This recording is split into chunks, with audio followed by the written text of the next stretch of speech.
Well, a somewhat more subdued tone from Conservative leader Pierre Poilievre today at the start as he congratulated the newly appointed ministers in Prime Minister Mark Carney's cabinet. When it comes, for example, to foreign affairs, if the government does a good job at defending our national interests in negotiations with the U.S., then we will support those efforts. When they're right, we'll stand with them. When they're wrong, we will oppose them. We hope the country succeeds.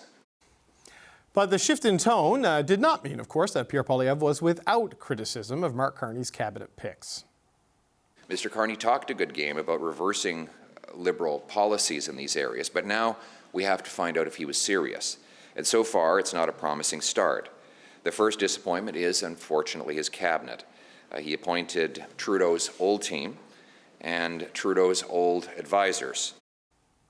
While the cabinet and the secretaries of state feature 24 new faces, a number of old faces remain from Trudeau's cabinet, several pegged to play key roles in managing Canada-U.S. relations. Here with me to discuss all of this is Ontario Conservative MP Kyle Seeback, who joins me now. Kyle Seeback, welcome to the show. It's good to see you, sir. Thanks very much. Happy to be here. So Mark Carney said this was a brand new government, purpose-built to meet the moment. Your leader is unconvinced. What's the concern with what we saw today? I mean, I'm skeptical as well. If you look at sort of the core of what's been put together, it looks remarkably similar to the government under Justin Trudeau. The key ministers are all the same. And when you look at the record of the last 10 years, they're a big part and a big responsibility for that record, you know, with housing prices, with inflation, with crime.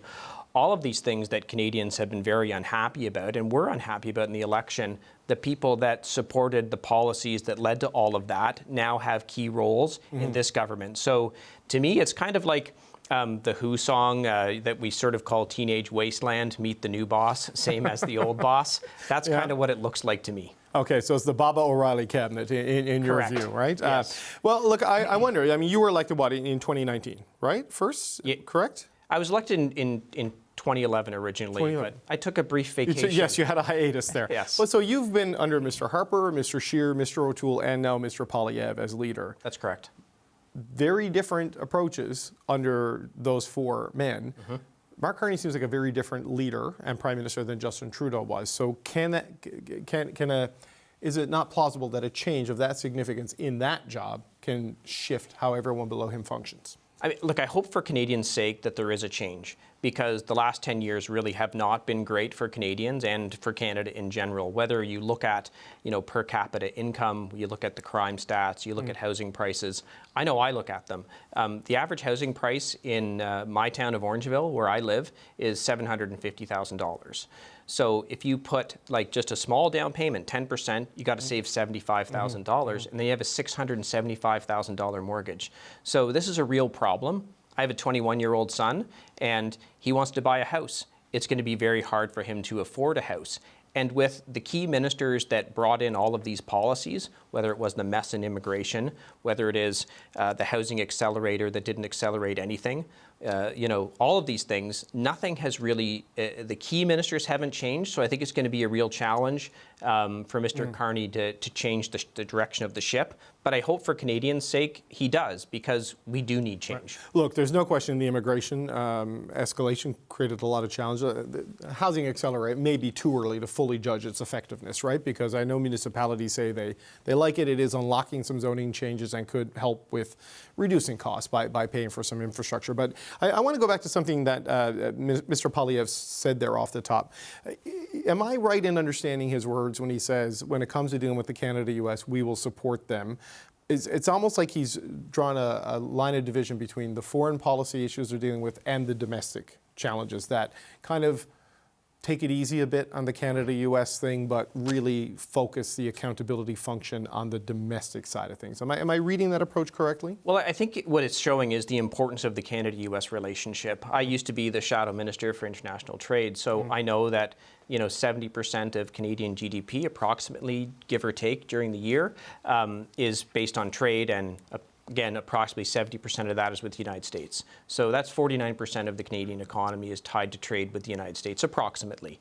So that relationship, we want to be successful. And of course, if we can help make that relationship successful, that's just good for Canada. It's good for Canadians, good for Canadian workers, and something we would want to support. Right. So, I mean, obviously, when Parliament comes back, Mr. Poilievre's not going to be there until after the by-election out in Alberta. But does that mean that that becomes an issue that is not so much central to the theater of question period that happens every day? You know what I mean? In terms of like the questions about Donald Trump and the Canada-U.S. relationship, a little bit of a backseat just to sort of not cause disruption in that foreign policy challenge? How should we view the strategy there? Well, look, I think I don't consider, criticism of things that are being done or things that haven't been done to be a problem, right? If we look at softwood lumber, right? Softwood lumber is a simmering dispute that's cost Canadians tens of thousands of jobs, is still going on.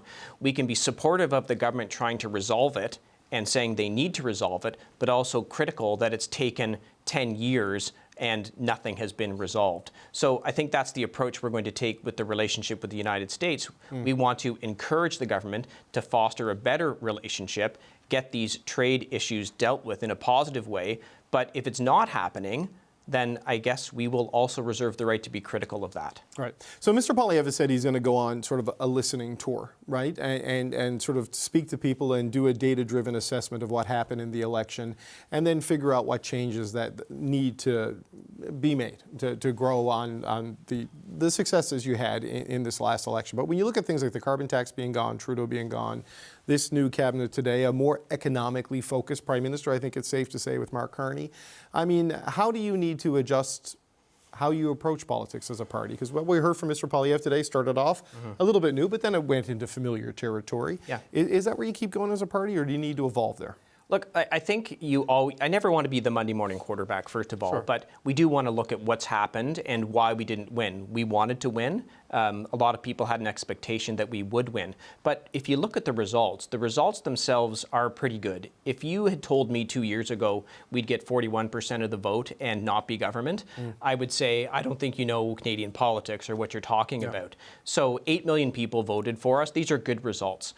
But there has to be improvement because we didn't win. And looking at those results, I think, is important because if you actually look at them, really fascinating. If you look at, for example, Eastern Ontario, we had safe Conservative seats that were winning by 3,000 votes.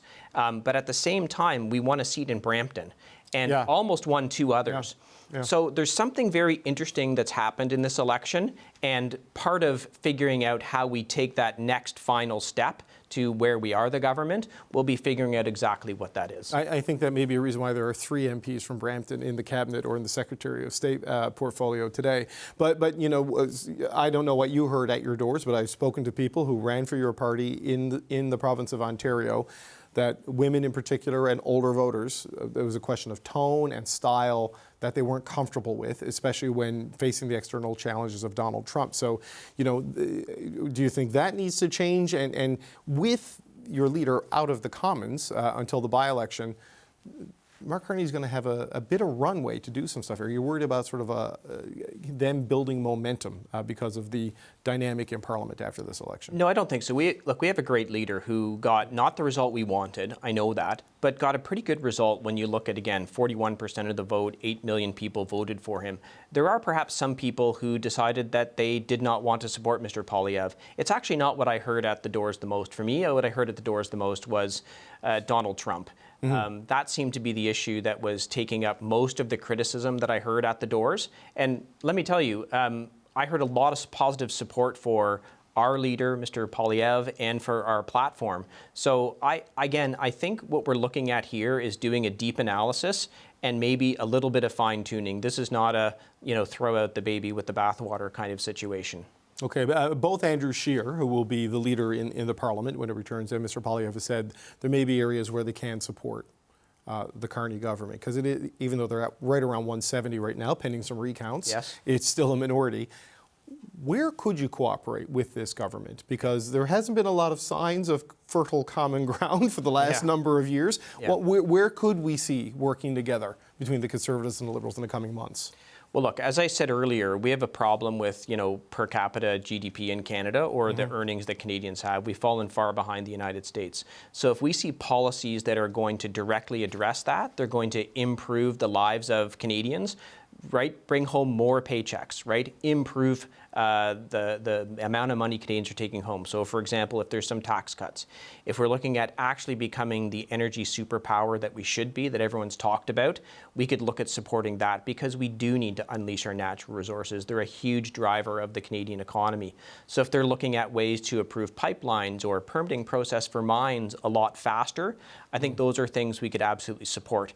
If they finally decided that they wanted to do something about the revolving door of crime, where someone who commits carjacking or another serious crime and is out on bail the next day, we would look to support that. But it'd have to be real changes, not the sort of fake ones we saw in the last Parliament. Well, the Prime Minister said today that reducing the carbon tax to zero was his first act last time. The first thing, they got to do supply, and you've got to elect a speaker and those things, but he wants to do a tax cut effective Canada Day. Now, I know it's not the middle class tax cut your party ran on, but it is a tax cut for basically everybody. Is that something you can see your party supporting? I could see it. You have to look at it. You don't know what the details are on if it those lives things, up to the platform specifics. If it lives up to what they're saying, we'd certainly take a look at that. He did say he's going to cancel the carbon tax, yes, but he also said he's going to increase the industrial carbon tax, which is a real problem. I met with the steel industry a long time ago when I was the Labour shadow minister, and they were saying if the carbon tax goes up, we will not be producing steel in Canada in 5 years. So there's also areas that are going to face sharp criticism with the plan that Mark Carney has put forward for Canadians. There are a lot of offsets, though, and protections in the output-based pricing system and the large emitting systems for trade-exposed industries, right? So, I mean, there are ways to do this without punishing them. Helping them transition to green power production, for example, is a way to do it. There is some aspects to that, but right. We are making our steel industry uncompetitive. And again, if you look at the United States, there is no output-based pricing system for American steel, and the majority of our steel that gets exported goes to the United States. So our steel producers are at a competitive disadvantage. And suggesting you're going to increase steel or say, how much steel does the average Canadian buy, which Mr. Carney said, which I thought was a ludicrous statement and not an understanding of how the Canadian economy works, we would have to push back vigorously on things like that. Okay. Ontario Conservative MP Kyle Seeback, it's good to meet you. Thanks for coming in today, sir. Thanks very much.